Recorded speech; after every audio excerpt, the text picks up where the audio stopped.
first I want to begin by saying thank you so much for coming here and being a part of this. Yeah. You mentioned to me by text message that you're normally a shy person, and so you find I'm yourself quite surprised shy. that you're Yes. here. So I told her it must be the interviewer. Yes, you're very sweet to say that. So, so I know that you were born in 1941, and that was right in the middle of World War II. So for those of Right. the folks here in the room who are young, World War II was, Canada's involvement was 39 to 45 or 44, oh my goodness, I'm blanking, of course. Well, 45. Yeah, I thought so, 45. Yes. And so you were born right in the middle of that. Yes. And you were born in Chatham, Ontario, which is in southern Ontario, right? Correct. Yeah. Yes. And you're the oldest in your family. Oldest of 6 surviving children, yes. Yeah. And your father was in the military. Father joined the Army and was stationed in Newfoundland and then overseas. That's right. And when we first talked, you talked a little bit about how your life at home, what it was like in those first 4 years when your father was away. Can you tell us a little bit about that? They were fantastic. Yeah.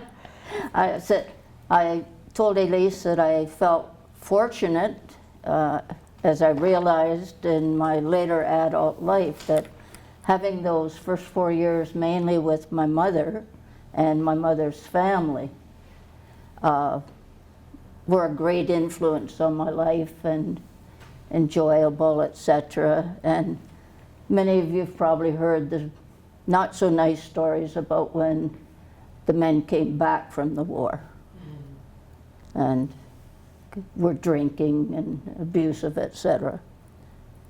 So anything great in my life is thanks to my mother and upbringing and future circumstances other than father.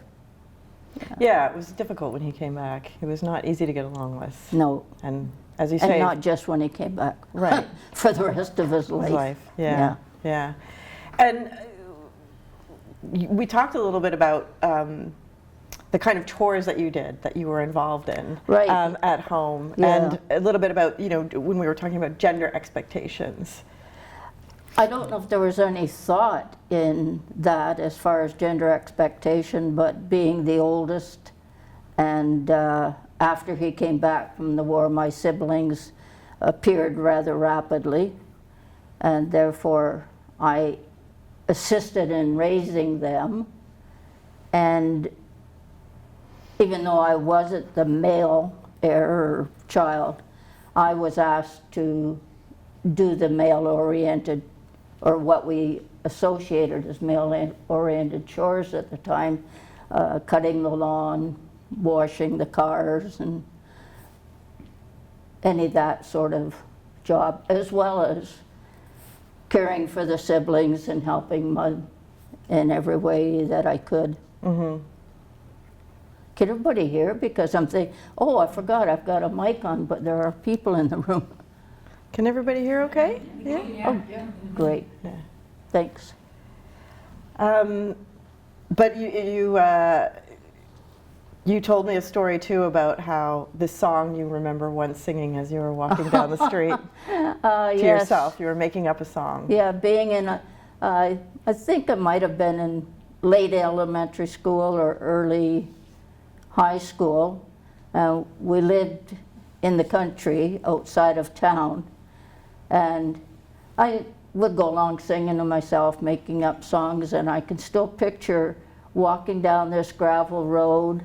Our home was just down there and on the first one, and I was thinking, well, when I get older, I won't have to go to work because I'll have to get married and have children and stay home, and I was just walking down the road making up this little jingle that, yep, that's what my mother and my aunts and everybody else, the female, that's what you had to do.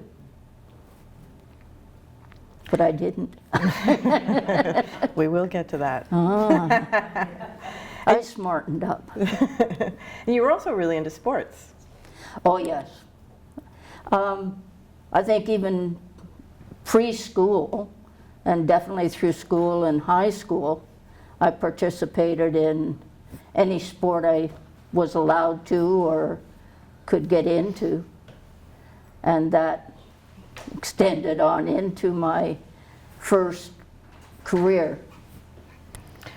And what kinds of sports, were there restrictions on what kinds of sports girls could get involved in? I don't think there was the conditional sexual orientation, what was available, extracurricular, whether my family could afford it and so on. Right. But anything that was an opportunity to be able to participate in, I did. Baseball, basketball, volleyball. Right. And did you have a favorite sport? in No, those? and I just realized as I listed them off, they were all team sports. Yeah. Right. Well, Right. Yeah, true. Yeah. No particular favorite. If I could be out there playing sports instead of doing something else, I was there. And when you were young, you got it in your head that you wanted to Oh, join the military. You wanted to right. join I the was Air in- Force. I distinctly remember I was in grade 9. I don't recall what the influence was, although they did have people come to the high schools then and just basically informing us what occupations there were out there. And somehow I was influenced in grade 9 that I was going to join the Air Force. And so from there to graduation, grade 12 in Ontario, and then special commercial, which was another story. Whenever I was asked what I was going to do when I grew up or graduated, I was joining the Air Force. And I did. And what do you think was the fascination with the Air Force for you? I have no idea. Yeah. No idea, but I enjoyed every minute of it, well, except the last few, Yeah. and had every intention of it being my career. Mm. And when you first qualify, then you're sent to St. John's, at that time, you're sent to St. John's, Quebec on basic training, and then you go through multitude of IQ tests, physical tests, all just tests and tests for the first week. Mm. And then you're interviewed by an officer and told what trade they have designated for you. And when I was called into the office of this officer, and I said, all right, he said, we think you will make a good rec spec. No, what's that? So he started explaining that it was the physical and social education, training, organization, etc.,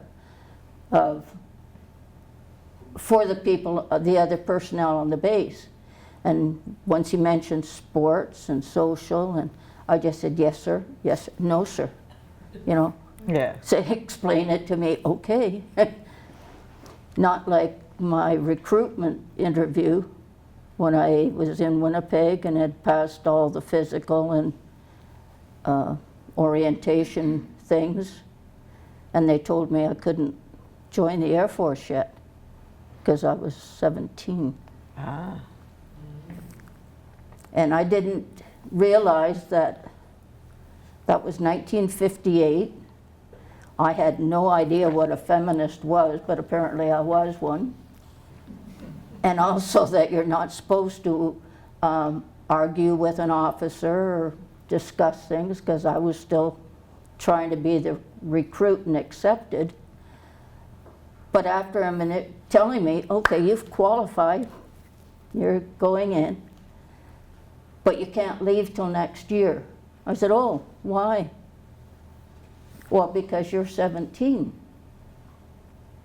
And that didn't make sense to me either, because I had heard that at 17, if you could get a letter of consent from a parent, only one, that you could leave when you were 17. But the kicker came in that I was a female. the females couldn't leave or join until they were 18. So I had a apparently feminist discussion with the officer, but I didn't win. And I had to wait till I turned 18, late January, and I was on the train March 5th, heading for St. John's, Quebec. And the feminism, even though I didn't know I was or what it was, continued on until the feminist movement came out, and I said, oh. Tell us a story about the night your mom took you on the train, to the train. Well, the other story is, I had graduated from grade 12 when I was 17, and at my high school there was a commercial course, so you learn to type and do bookkeeping and all the secretarial things. So you could take it for, I forget if it was a 2 or 4 year course, or if you had graduated the academic course, you could attend, and they called it special commercial because you did those 2, 3, 4 years, whatever, in one. Well, my father worked for Ontario Hydro, and his expectation, or my career choice, was that I was going to work in the hydro office when I graduated from high school. Well, there's no way in God's green acre I was ever going to do that. First of all, secretarial. Secondly, in my father's office. So I went back to school in September to take the special commercial course so that I could continue playing sports until I left for the Air Force. So none of my siblings nor my father knew that I was going to join the Air Force, that I had qualified, that I would be leaving when I turned 18.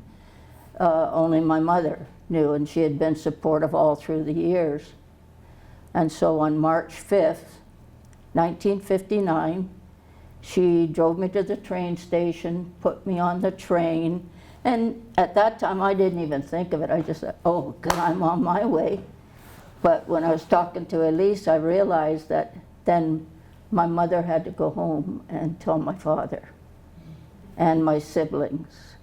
And I found out later in life, as adults now, my siblings said, you know, they were quite upset when they knew I had gone, because none of them wanted to be the oldest of the children still at home. I hear, yeah, I remember that. Yes. So each one of them got to experience some of what I had been going through as the oldest child. 2 of them managed to find a way to leave home before they became the oldest left at home. Mm-hmm. So away you go, a 3-day train ride, you tell me? 3 or 5 day train ride from northwestern Ontario to St. John's, Quebec. We got to get off the train at one point along the way. I think it might have been Hamilton, Ontario. And we stepped off the train, and then you're going like, yeah, you've got like sea legs. But it also turned out that the Air Force had several cars of us new recruits heading down to St. John's. Every 2 weeks at that time, there'd be a course of 20 to 40 male recruits and female recruits arriving in St. John's, Quebec. So every couple of weeks there'd be another 20, 30, 40 new people come in. So we get down to St. John's, Quebec, and that's where I was told that, we had been told through the recruiting and everything prior to that, that the only occupations open, male and female at the time, were radar technicians, scope dopes, because that's when the DEW line was being developed. Yeah, way back then. I don't think we even have the DEW line anymore. So when I was told I was going to be a recreation specialist, I became very obedient and silent, no arguments. Because you didn't want to lose that opportunity. Oh, there was no chance I'd lose it anyway, unless I really screwed up later. But oh yeah, I didn't have to be a radar technician after all. And prior to that, I didn't care what I was going to be. I was going in the Air Force. Mm. So I want to talk about what happened 6 months later, after you returned. Right. But before we do that, so you did in your high school years, you didn't exactly date. Like, you had some female friendships that girls you really liked. How would you describe? I had great female friendships, which I know now why. And they were all very attractive, and a couple of the teachers, phys ed, math.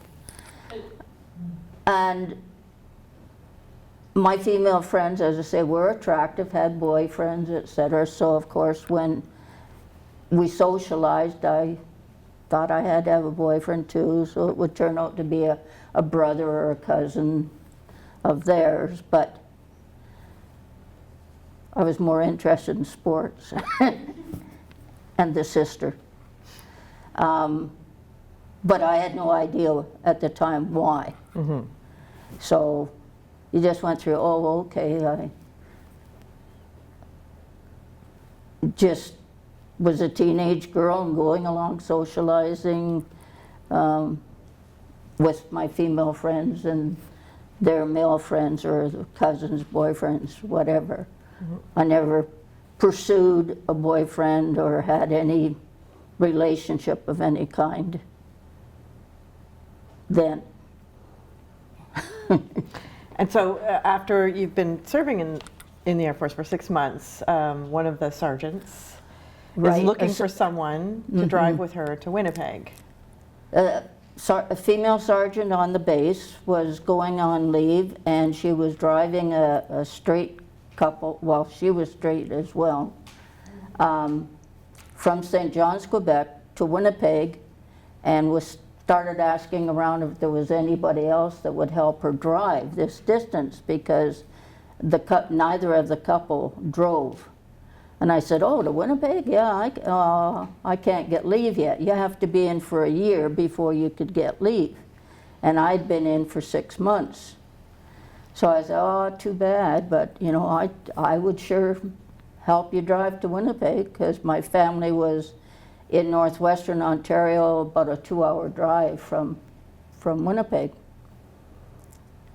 So then a few days later, she comes, she said, okay, well, we're going to leave September whatever. And I said, being a sergeant, and I haven't been on that base for a while, she had somehow wrangled it that I could go on leave for a month and help her drive to Winnipeg, go up and visit my family, etc. And then fly back to St. John's, Quebec. There's some more overlaps. Hope you got her DNA. I didn't catch Hope you got her DA, she said. DNA. DNA. DNA? Oh, DNA. That's what I thought you said. Oh, no.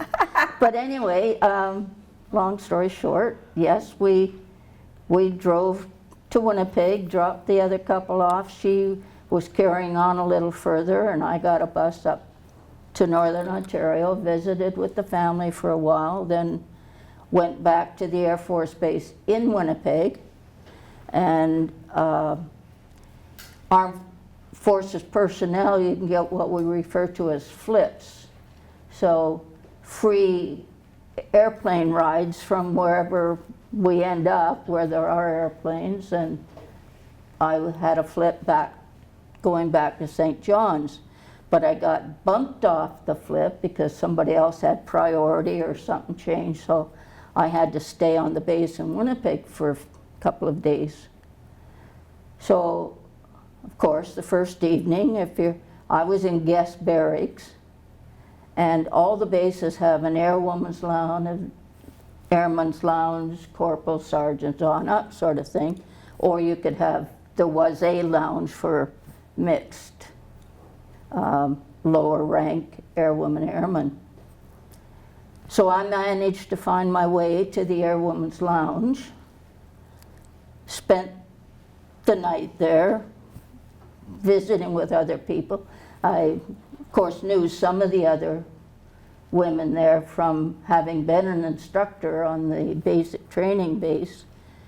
And there was this woman bartender, and getting near the end of the evening, she says, do you know your way back to the guest barracks? I said, well, I think I could find it. She said, well, if you don't mind hanging around, I'll take you back, make sure you get there okay. And so I said, okay, fine. Well, she walked me back to the guest barracks, said, do you know where your room is? Because they can get kind of complicated. So we got to my room, came into my room, and then she kissed me.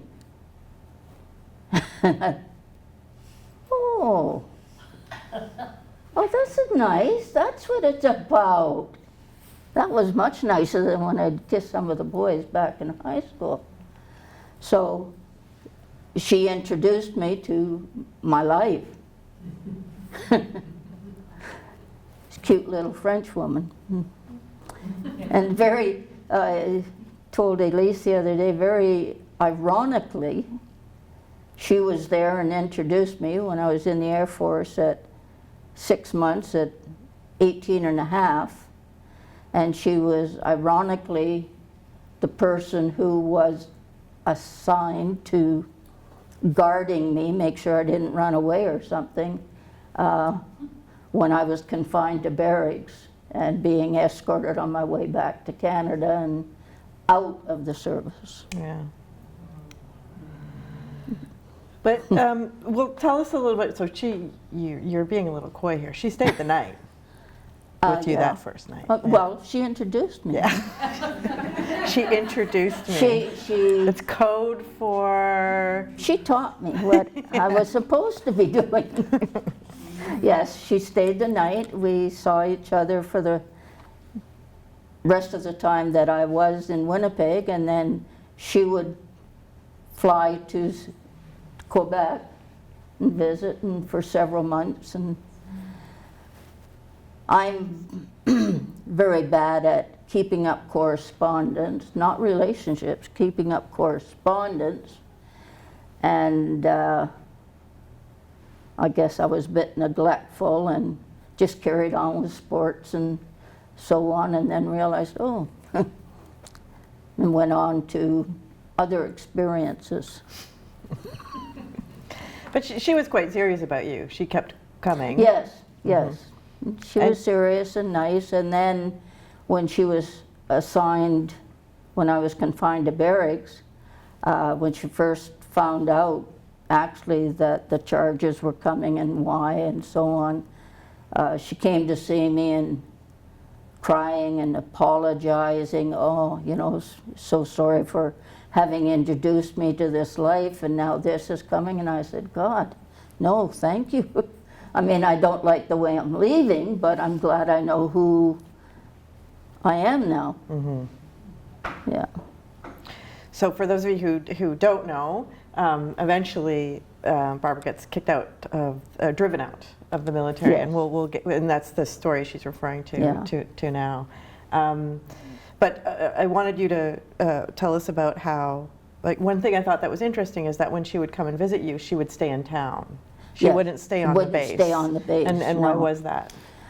Because of her being from another base and coming for a few days and why, and us hanging out, then it would be assumed that we were gay and we better be watched and eventually caught in a witch hunt and kicked out, because it was back in the old don't ask, don't tell. And I have several friends, some right here in Nanaimo, that were caught in these witch hunts because they were gay, and they were drummed off the base. In one instance, once they were charged, they were just escorted back to their barracks, pick up their belongings, and put on the other side of the gates into the station and get out of here, sort of thing.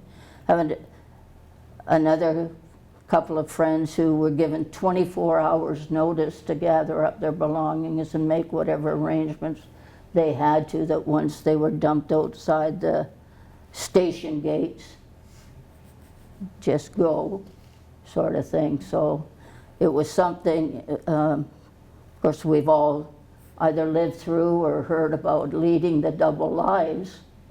So that definitely was the case for us in the service. Can you say a little bit more about that? This leading a double life. What did that mean, and what did that actually look like for you? Well, we couldn't be ourselves. You had to hide that you were gay. You had to go along with all the other stereotypical things. If they thought there was any possibility that you were gay, then you were really looked at, and you'd be brought in on these witch hunts, as we refer to them, investigations. And until recent, actually, you were drummed out of the service. And so maybe this is a good time to tell your story about that, although I do want to talk a little bit more about all the flirting that you did first. I wasn't flirting. So I don't flirt, but I think we forgot to mention that as a recreation specialist, I had my 8 weeks basic training in St. John's, Quebec, and then I was transferred directly onto staff. So I didn't get to leave St. John's for some time, and I mentioned earlier that every 2 weeks there was another group of 20, 30, 40 females, young females, coming in to go through basic training. And I was one of a team of 4 female physical education instructors. So I'd be putting them through their paces. And we developed, I don't know if any of you heard of the 5BX program, one of the first exercise programs that were developed. And we did all the testing and developed that program. So there were all these young females coming through, and well, for the first 6 months or so, I didn't realize I was being flirted with. I ran into some of these people later and had to explain to their question, well, why didn't you pay any attention to me when I was in St. John's? I was flirting with you all the time. I said, well, I didn't know then, because they were within the first 6 months. But then I think Elise is referring to the fact that even though I didn't go flirting or do any fraternizing, because if you were staff, you couldn't associate with the trainees unless it was in your job, your duties. But I and others like me would be approached, and some of these cute little girls would say, we've got leave this weekend. Would you like to meet us in St. John or in Montreal? And took advantage of it occasionally. she said to me, there were lots of opportunities in the military, and I thought she meant career opportunities. That's not what she meant. I wasn't interested in any other career opportunities. So this poor little Winnipeg bartender who kept pursuing you, she actually bought you a ring. Yes, right? My first. Can you describe that? The ring? You described it to me. It sounded interesting. Of course, the first ring I'd ever received, it was a black diamond, and I probably still have the gem somewhere, but the band was very thin and broken wherever it is. But I still do have it because there is still that connection of, almost thanks for letting me know who I am. Yeah. And one of the things you observed, which I thought was really interesting, was that it was similar to a marriage ring, but different enough so it couldn't be mistaken Yeah. for it. And that's kind of a bit of a metaphor or a symbol, I think, for being a lesbian at that time. Is you? Oh, definitely. Yeah, like and of course, you didn't wear it on your left hand. Right. Right. Yeah. Anything was worn on your right hand, but it was symbolic, especially for her. Again, I wasn't all that well educated yet, because I knew the best parts, but I hadn't been educated in the rest of it yet. So I'm going to ask you now about, so you come to attract the attention of the military and as a lesbian, and but maybe I'll just say a little bit for folks who are here who don't know. So during, being gay was always unfavorably viewed, but it was very tolerated in a lot of environments, especially male environments like the military, because it was seen as, there was a phrase which I love called situational homosexuality. When there are no women around, men I've will learned just... more things from her. I never heard that before. All right. But I like to think of myself as a situational homosexual. In every situation, I'm a homosexual. And I'm with her. But it starts because of, so maybe just very quickly I'll give you a little lecture. So because there was a high level of mental breakdown during World War I, it cost the military a lot. So when World War II happened, they started looking at how can we prevent mental breakdown. So what we call now PTSD, right? Yeah. And so they looked at what makes for a strong mental character. And so the psychiatrist said, well, we can do tests on people to see who's mentally strong and who isn't. So we'll weed out the mentally weak people so that you won't be burdened then with the high cost of people suffering from mental breakdown. And one of the bitter ironies of history is one of the two men who created that test was gay. It was never meant to be used to weed out gay people. But once it got into the hands of the military, they had their own ideas about what mentally strong, strong men are. And so it was actually during World War II in the recruitment process that this weed out the homosexuals became a normative part of the military culture. And then the reason why it actually continues and even intensifies after World War II is because on the one hand, they're trying to get rid of all these people on the payroll, especially women. All these people the women that they've recruited that they now see as useless, right? Because they don't really want women in the military. How do we get rid of them? So we have lesbian witch hunts to get rid of them. But the other thing is that in the United States, J. Edgar Hoover, who's the head of the FBI, says that because the Americans are fighting communists, communists will infiltrate the government and learn state secrets by blackmailing homosexuals. So therefore, homosexuals in the military and in the civil service are a threat to national security. And Canada buys into this completely. So when Barbara says witch hunt, it really was a witch hunt. And what we mean by that, it was a focused effort in which lots of resources, money and personnel resources, were put into finding, identifying, and getting rid of homosexuals. So it was a real campaign. It was a real witch hunt. So Yes. you were touched by that. Oh, yes. Yeah. Yes. How is it? Why did they start? Why do you think they started to suspect you? And can you tell us about the first time you were interviewed Yeah. and asked questions? And what did they ask you? And what happened? Yeah. Tell us about that. I think there was probably the association. Me personally, I can't blame it on my trade or anything, but the sports activities, the other people I would associate with, we were all similar. And dress, even my uniform was like a polo shirt or t-shirt, white t-shirt with dark pants with a blue stripe down the outside of the leg and everything. So then that dress suited me just fine because it corresponded to what I liked to wear when we were in civilian life, which meant we were off duty or it was the weekend or whatever. So that could have been the draw, and or the people I associated with who they were suspecting already.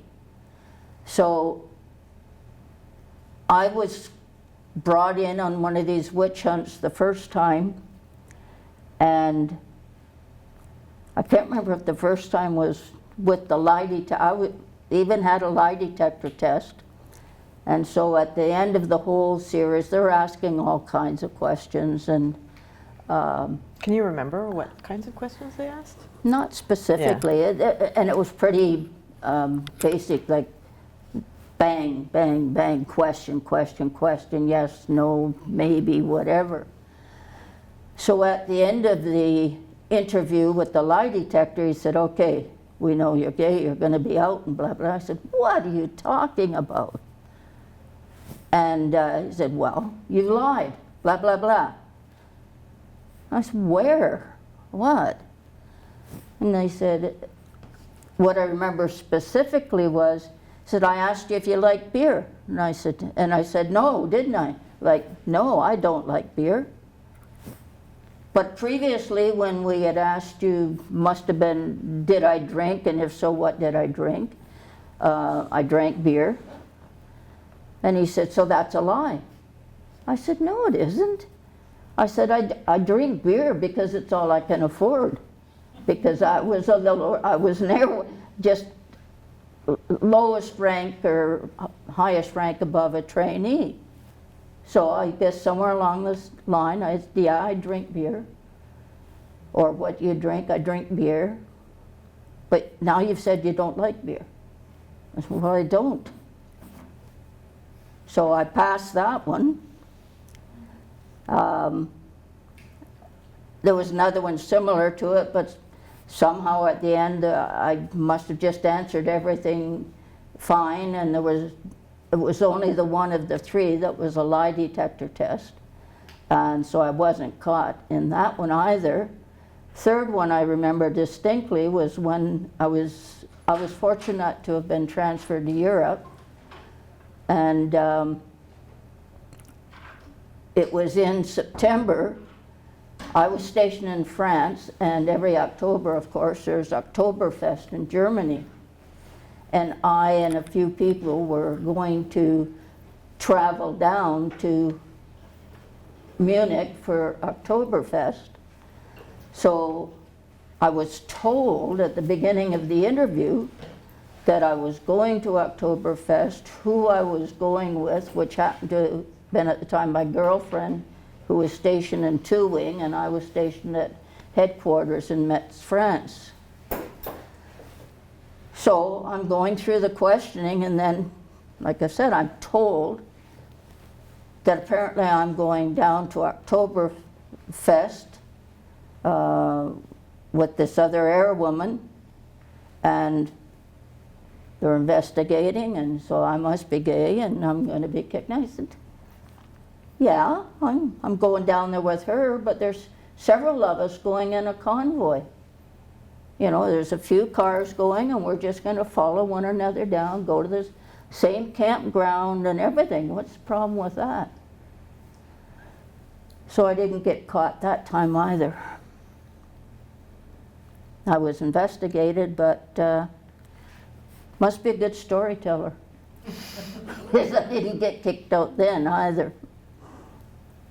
Now you want to know when I got kicked out and what? Sure. Oh. So it happened to be favorable for me that it was almost exactly 5 years from the day I'd left home, going down to the basic training base, and when I did get kicked out. And the investigation that I just referred to about going to Oktoberfest, I was still on the same base, and there was myself and others that they kept a close eye on.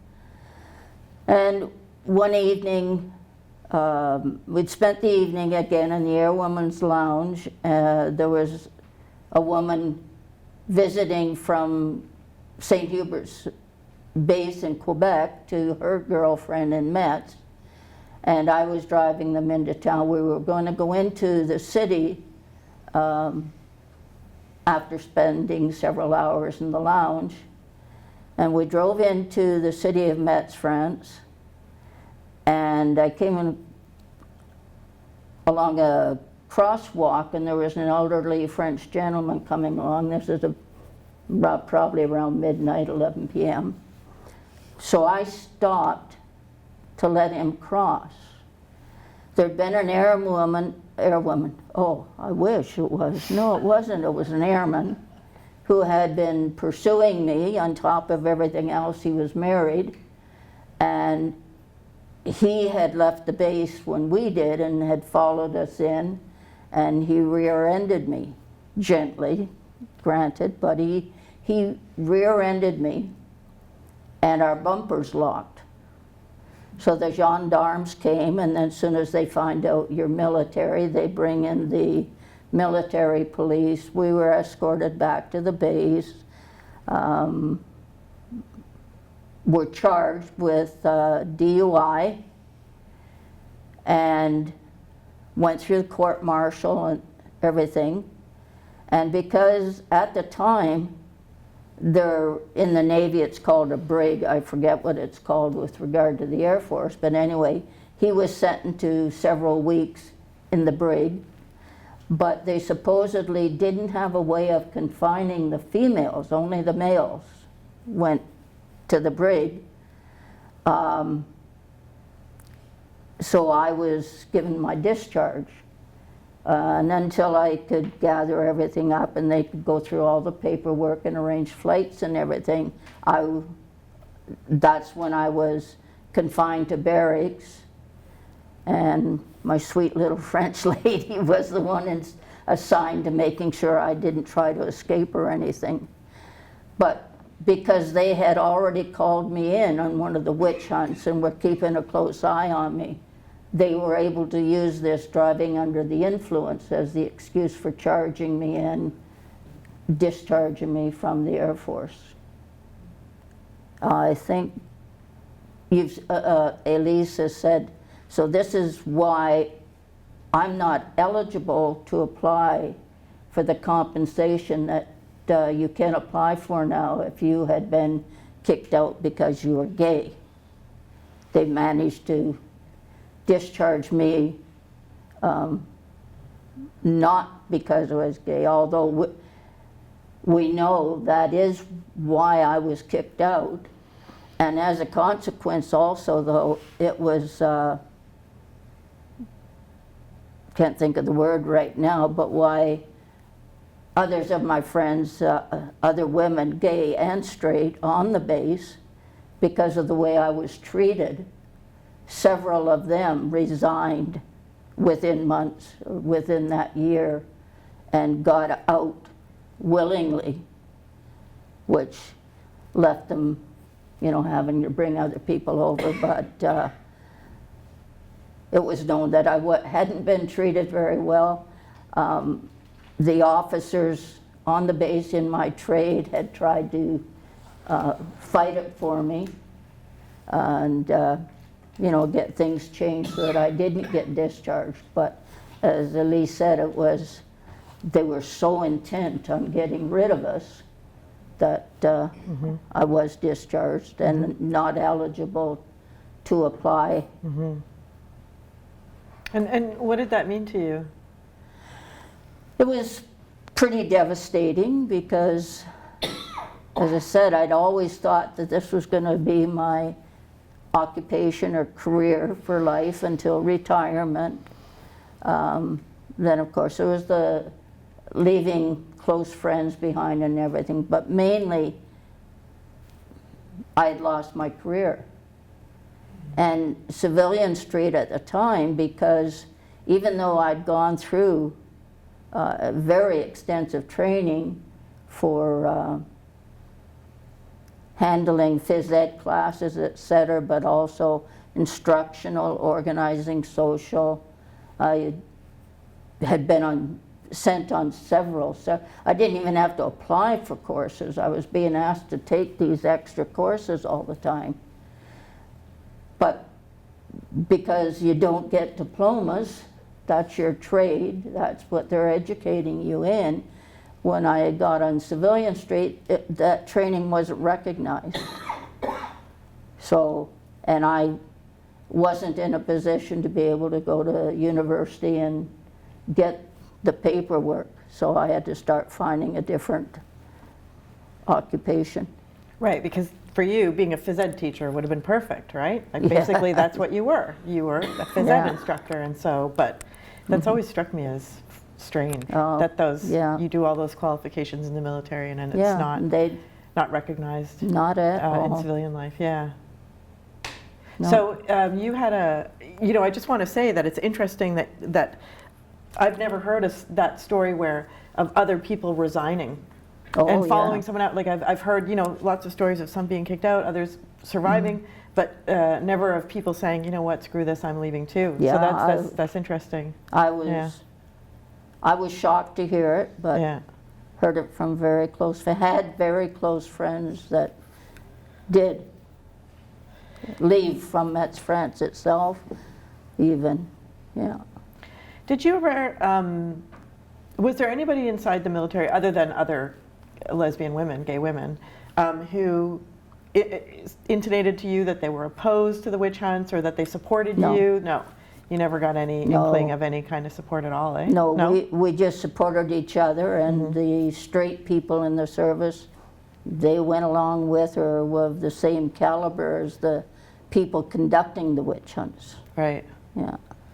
How hostile was it then? Would you say if you kept under the radar, it was fine, or generally did it feel like a hostile environment? No. And again, it's probably, as I say, I was so lucky to have the trade that I did. Yeah. And so you had the association and communication with basically everybody on the base, because if you weren't conducting sports events with them, Yeah. or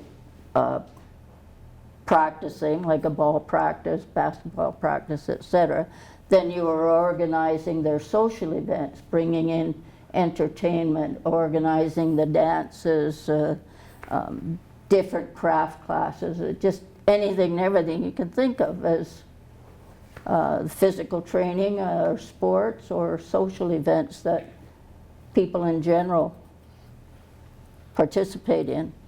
Yeah. But I don't recall hostility of any kind from the other personnel, Right. just the witch hunts. The thing I should say that you've told me, but unfortunately all your old photos are packed away, Yeah. is that you were very, very masculine presenting, right? That's how you described yourself. I think more in just the way I dressed, the way I Yeah. felt comfortable. And you had very, very short hair. My uniform, Yeah. short hair, and I'd had that for the last 2-3 years in high school even. Yeah. Really?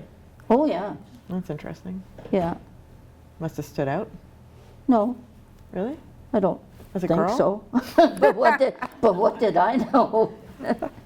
I think a story I told Elise the other day was the picture that when my sister saw it, she wanted to have it, and she Oh, yeah. had it on her refrigerator, Yeah. because I was her big sister, and it was a nice picture. It was either my last year in high school or within a year or so of being in the service. Wintertime in northwestern Ontario. I had on a jacket, collar up, of course, short hair, and it just, embarrassed to say, yeah. When I saw it later in life, I thought, oh, that's not bad. And within the last 10 years or so, I was back in Northern Ontario visiting. I had met a young lady back there.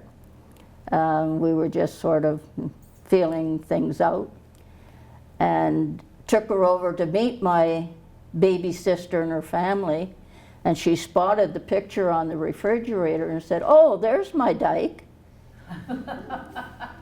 And the next time I was at my sister's, I was checking out all the kids and nieces, nephews, great-nieces. Where's my picture? And my sister said, I took it down after she said, oh, there's my dyke. So I'd like it, I realize how fast the time is going by, but there's a few other stories that I'd like us to talk about. One is when you went to the Vanport.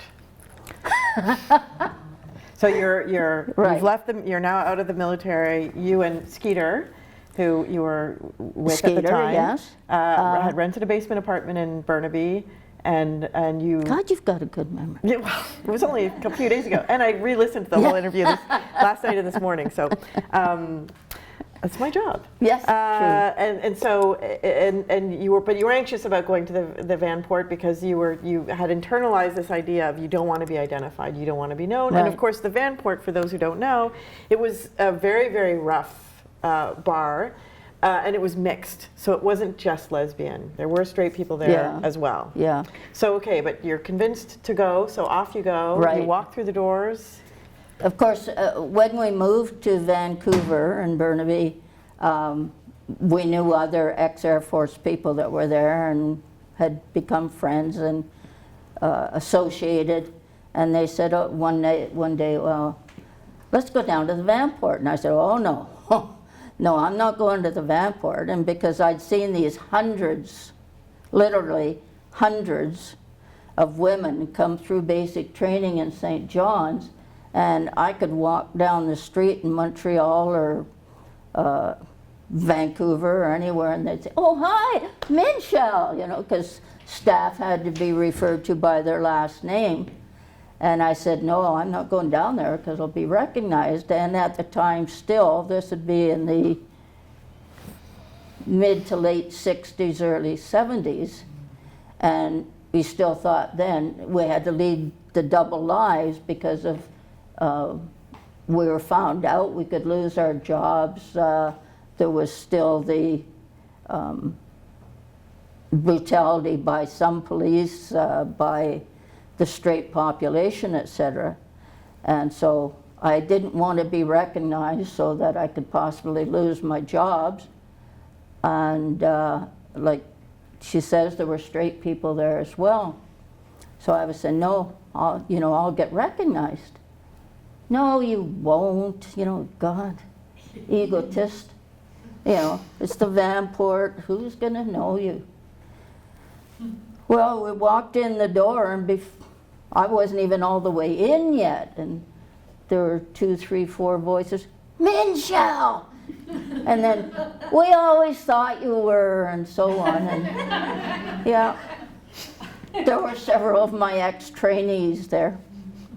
Nobody I had ever specifically socialized with, but from St. John's. So after that, you avoided the Vanport, but you did end up going to BJ's. Yes. Yeah, and, yeah. You were actually there one night when it was Oh, raided. yeah, yeah. Mm-hmm. Went to BJ's, and it was raided by police one night, so again it goes, oh God, oh no, sort of thing.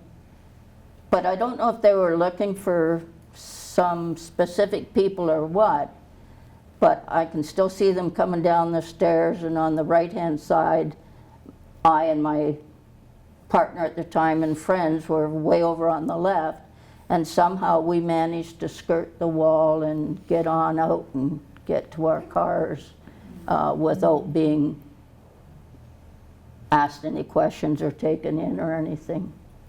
But it was always a great fear that somehow something's going to happen. So I guess it didn't hide it real well, but I didn't go around wearing a sign or anything either. There's so many more things I'd hope we could talk about. We won't have time. So what I would like to end with, well, maybe before we end. So you eventually ended up having a relationship for 31 years. And 31 and a half, yes. Yeah. And the two of you were married. Yes. Yeah. But is there any story you might like to share with us about that relationship in particular? Maybe how you met, or well, we had met through mutual friends and everything over a course of probably 5 years before we got together, but neither of us put out any gaydar or anything, but we would be at dances. When I lived over here, she was in Victoria and would come over to dances, and then vice versa. But we were always with other partners at the time.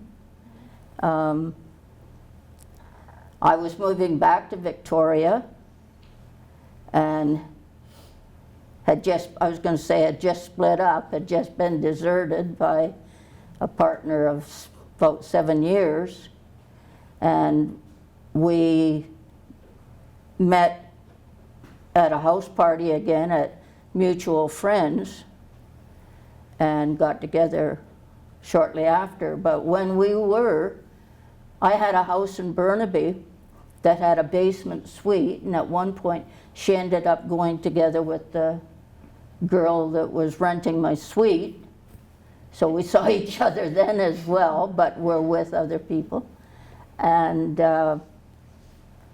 after the breakups, we met mutual friends, and it turned out she was single at the time as well, and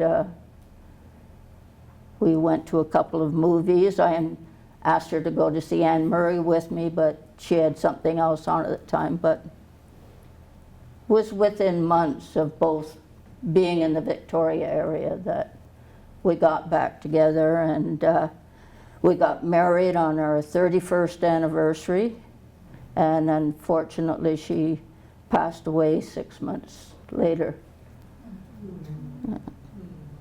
She turned me down the first time I asked her to marry her. but she was terminally ill also, and didn't remember it at all. In fact, swore up and down that I asked her just after same-sex marriage was allowed. And I said, "Will you marry me?" And we're at one end of the sofa and the other, and she, "Why, after all these years?" It was already 25, 26, 27 years. And I said, "Well, because we can." Oh, back to her newspaper. But when I asked her the next time, she just beamed. And I said, "Oh, God, thank you, you didn't turn me down again." And when I had related the story to her, she said, "I never would have said that to you." So. Tell us the story. The story we'll end with maybe is the first time you sort of publicly came out. Oh. Lisa said at some point, "Well, when did you come out?" I said, "I was 65. And she said, "No, you knew long before." I said, "Oh, when did I know? When did I realize and start living my life properly as a gay person?" Pam had a heart attack early one morning, and I didn't find out till about 4 o'clock. By then she'd had surgery, had a stent implanted. As soon as I found out, I was in the car and over to the Jubilee, and she was in ICU, and I was told which room, and I did barrel down there. And as I went to walk into the room, there was a male nurse trying to stop bleeding in her thigh, because they had done like same route they went then as it for an angiogram. And he said, "Who are you? What are you doing?" And I said, "I'm her partner." Then I realized, oh, I told a straight person I'm gay. And Pam, laying in the bed there, said, "Yeah, she's my partner." So that's the first time I ever told a straight person, and from then on, that's it. So when we were getting married, Pam was on dialysis, and I sent invitations out to friends and relatives and the medical team that worked with her in the renal unit and everything. And I'm still to this day so dumbfounded how accepted it is now, after what I'd lived through for 65 years. Yeah. Thank you. You're welcome.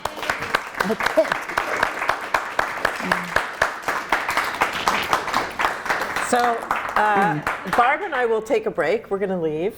And you all are, please go and help yourself to some snacks and some coffee, and then you have a job to do, right? So you're to come up with your own questions that you would like to ask Barb. So when we come back, and maybe you guys can mix in with, yeah. And so when we come back, then we'll have an opportunity for you to ask your questions, all right?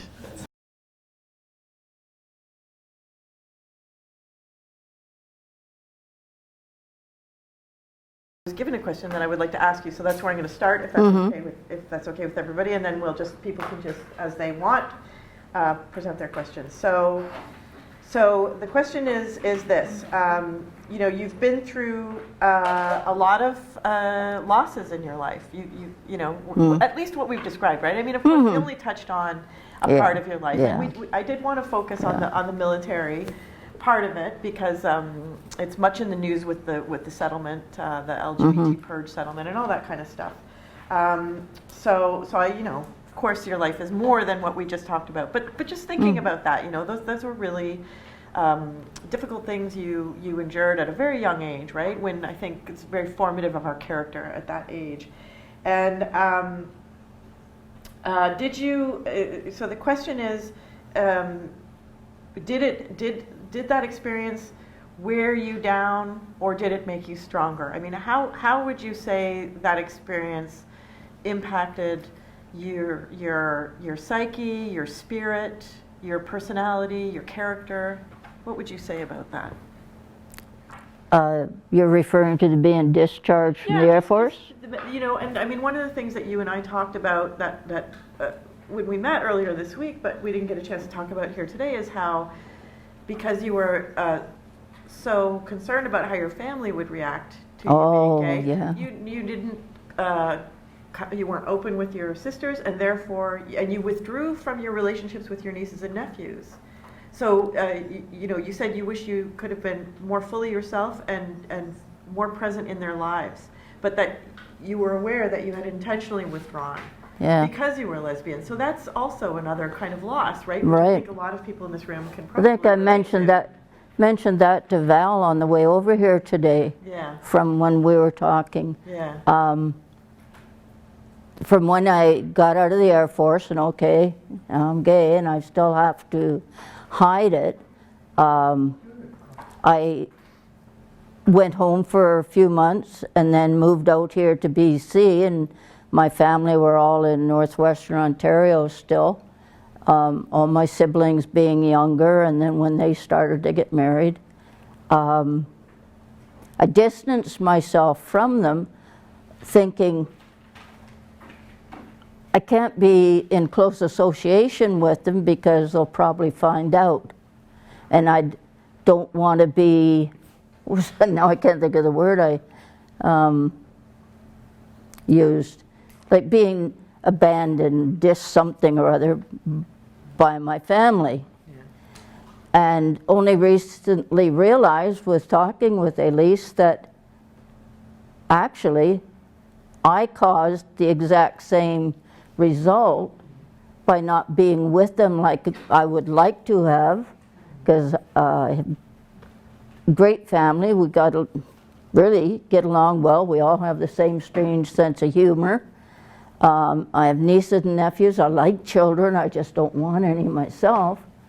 In fact, when I do get with them now, I have nieces and great nieces and nephews and so on, and I like watching all the kiddie movies with them. But disowned.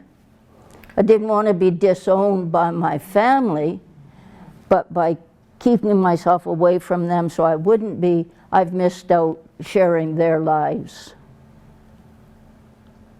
That's it. And so having come through that, it's kind of a personal loss, right? You lost your career, you lost many friends, and in a way you lost your family. So how would you say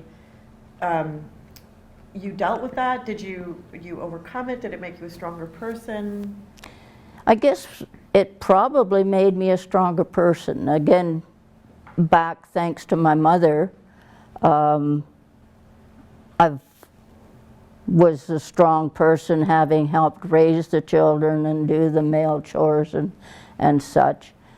Being fortunate enough to have been an instructor in the Air Force. When I got out, emotionally, I guess, it hurt, disappointed, again, also thinking that, oh, this is going to lead to other people finding out. But then to be able to cope with that, I had enough strength to cope with it and grow some more. And all episodes like that in my life, I think I just grow from. I think I just said to Elise before when she's asked some of these questions, oh, never thought of that. I'm just me.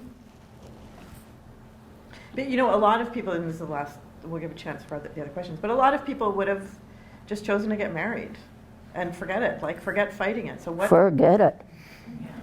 No. How did you, where did that come from when you? I think I just always knew, for some reason, even though I sang my little song, I didn't want to have children, whereas my sisters all couldn't wait to have a baby, and one would still love to be having babies.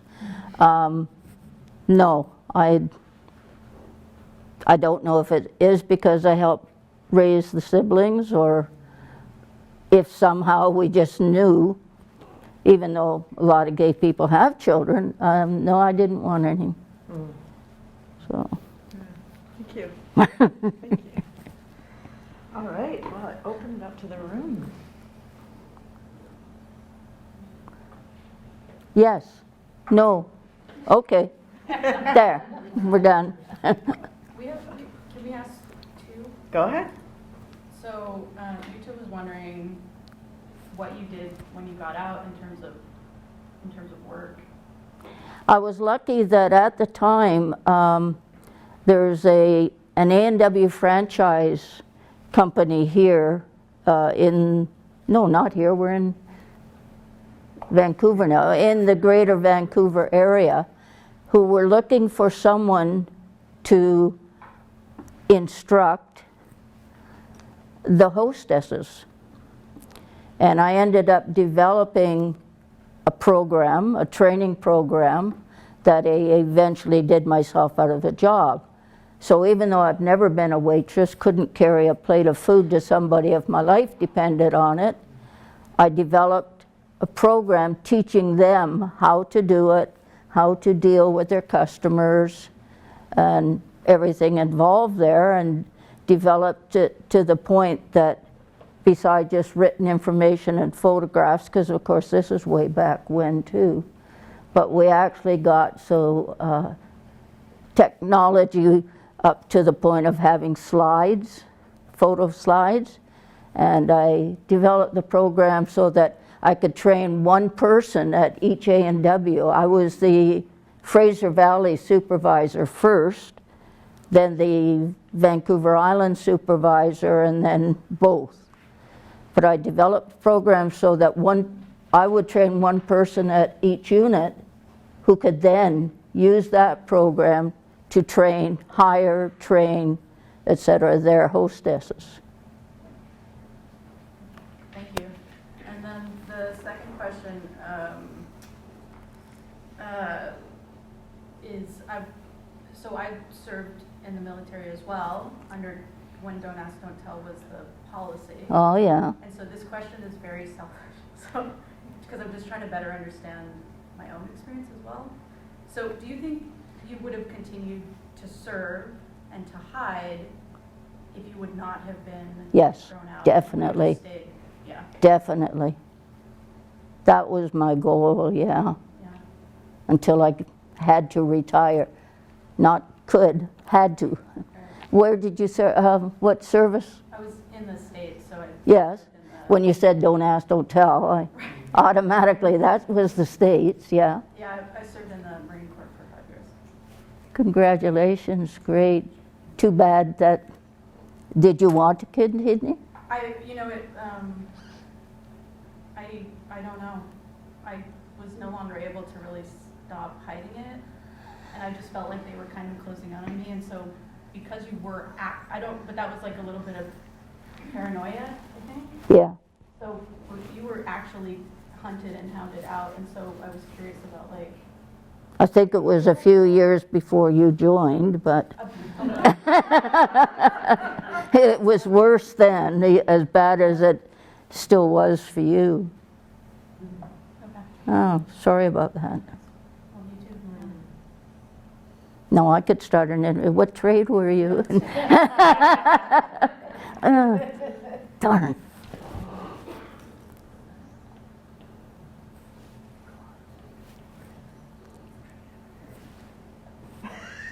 Go ahead, Lottie. So we were wondering, the fact that you had to hide, how did it affect you? How did it affect the way you saw yourself, and how did it affect your self-esteem? Were you hiding because it was a matter of safety, or do you also think that it was something wrong?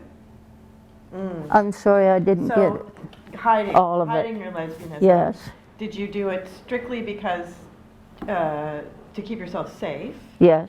or was there a part of you that internalized this idea that being gay was wrong? No. No, you never internalized that. And then, okay, so now we've cleared that part up. So what effect did that hiding have on you? And I want to know, why didn't you ever internalize the idea that it's wrong? Like, what kind of Teflon are you made of? I don't know. My mother's gone. I can't ask her. Did you go to church as a kid? Did they take you to Oh, you didn't have a choice of that Yeah? either. And so you still didn't? Okay. Okay, we'll leave that aside. But speaking of Yeah, that, yes, I was raised Roman Catholic. Right. Began questioning things even before I went into the service. Still went to church every Sunday for the first few months. And then realized, hey, wait a minute, I can do what I want now. I don't have to go to church every Sunday, because I think there's a lot of BS going on up there in the pulpit. And I'm Roman Catholic by birth. And I forgot the rest of your question. So how did that, having to hide who you were, Oh, yes, self-safe, right. how did that affect you? What impact did that have on you? That's a good question. It was trying and tiring, because if you stepped out of the door of the house, you immediately had to start thinking differently, acting differently, portraying yourself differently in everything, in jobs. Even if you get into a personal conversation with somebody, you'd have to start watching your terminology, how disclosing you could be. And as a friend here pointed out, so I've had 14 years of being myself openly, not having to be double and triple thinking and acting and everything. I've finally been able to live my life as me. And it's been incredible. Except I lost my wife. Yeah. Yeah. So if anything, I guess it, as you said before, made me stronger, made me more aware. So you have to be working your mind a lot more. And I think that's been a great advantage also in my life. And so much oh yeah. How so? Can you say something about that? Well, because your mind is more active right from that young age, or well, 18 when I found out. And you're having to stay on the ball all the time to protect yourself and others. And I just think it not only gives you a more open mind, but because your mind has been so active and is always working, that then now, especially in these last 14 years, I realize I've always loved information, liked history and so on, but I think now I'm more like a sponge. I just absorb everything. You're not filtering, you can just absorb it. No, yeah, I just absorb what comes along. Okay, how are we going to react to that? Or Can I get into a discussion with that person about that subject, or do I not know anything about it? If I don't, well then I'll sit, you know, keep asking questions and learning. Yeah. I like information. Yeah. And I'm a bigger sponge now.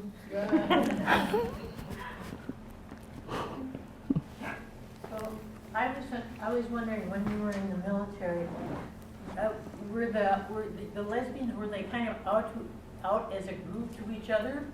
Or Well, hang out, or did you kind of avoid each other and you only? No.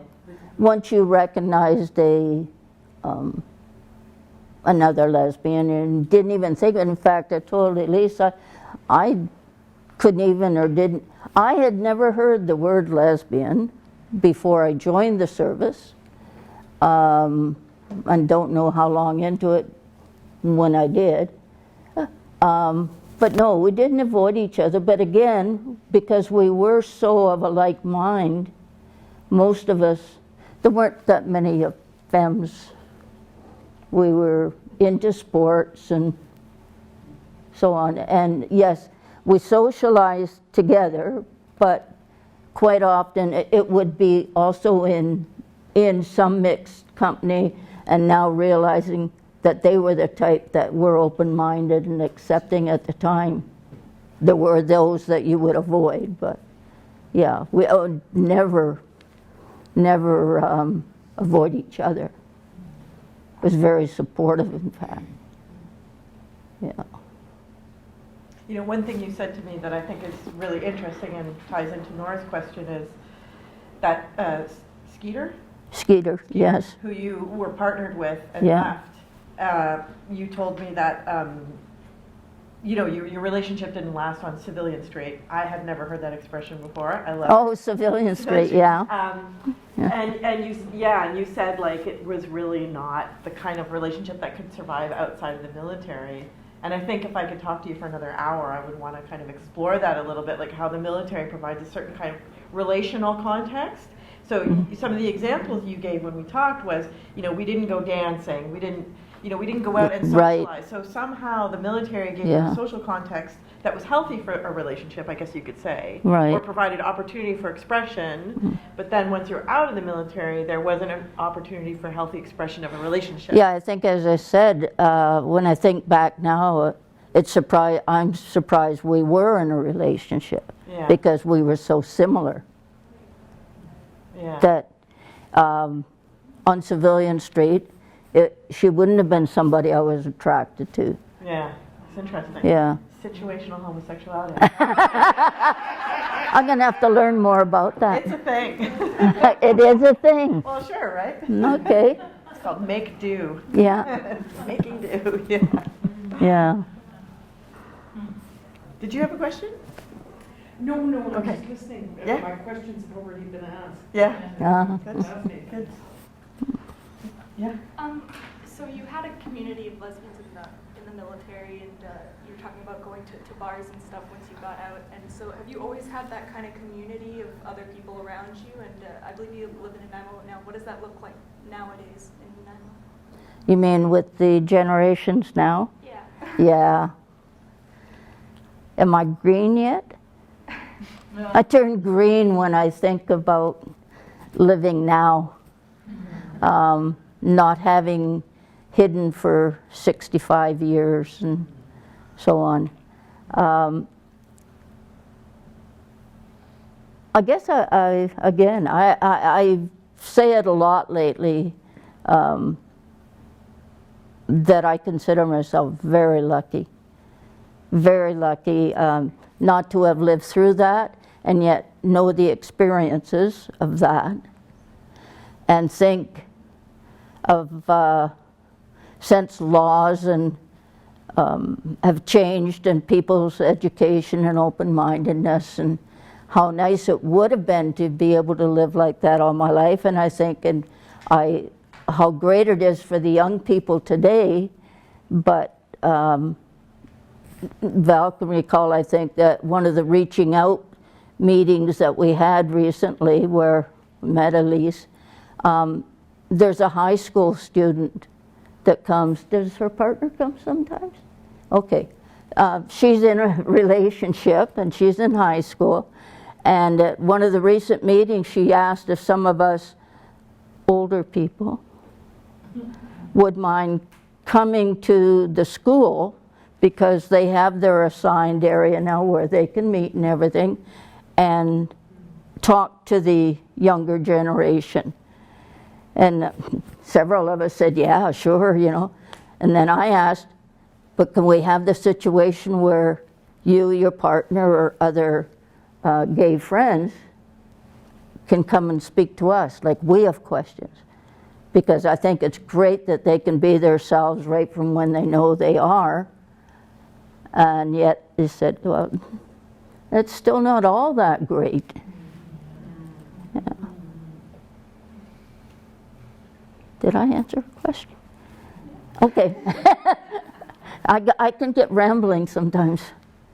Me too. I have several questions, but I'll just start with one. Did you get advocacy help and or legal support around, Oh God, no. around getting compensation? No. As I explained, I can't get the compensation because in the records, which they still have, I was discharged for drinking or driving under the influence. Right. I have friends, and just recently found out that some of them have applied, and one had, last time I spoke to a friend in Edmonton, one had just received her compensation. But I'm wondering, because of that, like I still wonder if there's a case around like what men had those same, you know, experiences but weren't discharged, you know, different ways to look at that. Have you gotten advocacy or No. support around that outside of just thinking I won't get it because of the discharge? No, and I think myself too, there's a couple of other instances where things have come up and I think, No. that's the past now. I moved on, Yeah? you know. Yeah. But thanks, yeah. I'm just curious. So I have a question. When I'm thinking about all this hiding that was going on, Mm-hmm. and I'm curious, with all that hiding going on, how two women ever got together and did anything with each other sexually. We had good gaydar. But where did you go? Like, if all eyes are on you, I'm thinking, like, how did you get? so how did you What get spaces it on did in you? the barracks when Yeah. you Oh, hide all the time? oh, yeah, oh, in the barracks, in the military. I guess partially we kept active, like in the sports and social and travel. And because of gaydar, we found out who we were. Yeah. But within the barracks, you'd only meet in different people's rooms and so on, and then not be strangers, but not be overly friendly if you were out with the other. So while you were on base, Oh yes. you never had sexual connection with other women? Oh yeah. You did? Oh yeah. So that's what. Okay. I don't want you to be too No. personal. I just, No. No. The hiding necessary, I think, Yeah. wow. But when you're Stressful for two women to get, or two gay people to. no, in barracks, and again on the basic training base, once you were on staff, you had your own rooms. Okay. Yeah, and so we would meet in each other's rooms, or we would go off base, like go into Montreal for the weekend and associate together. Yeah. But you're probably quite quiet. when Oh, you're yes. in the room. We tried to be. Yeah. Yeah, I mean, it's interesting. Not interesting. Yeah. It's painful, really, to think about the impact on your ability to form a strong emotional connection if, whenever you're in public, you have to really act very distant from each other, you know? It's just, it's hard to, I mean, the other thing we talked about is the fact that, because I asked about longevity of relationships, and you said, well, you know, groups are coming in for 2 weeks training and Yeah. everything, you know, and people are always leaving, so. Yeah. And you weren't a good letter writer, so No, maintaining over no. distance was not really your thing. So they tended to be very short-lived experiences. Yeah. That you said that. And then again, with the being trainees and fraternizing, and then they'd be transferred on to other bases, and I'm still there, and another group coming in. I thought of something when you were saying that, but it went. I know that feeling. Okay, well we're at 4 o'clock, so I'm going to Whoa. say thank you so much. Oh, it Barbara. is. Wow. Thanks. Thank you. That was really great. Thank you all for your great. Can I just say something? Yeah. The idea that forever we found one another, even though we had to hide, even though there was all this, it's just like to me it's like this amazing miracle Mhm. that nothing stops us. You bet. The ones that are Yeah. brave enough. There's Oh, all those people yeah. who stay in the closet, and it's so sad to think they do, because they. Yeah. But for those of us who came out, it's like, despite all the barriers and challenges, we do find one another. which is really Yes. wonderful. And that's why we're stronger, too. Exactly. Yeah. Great. Yeah. Thank you.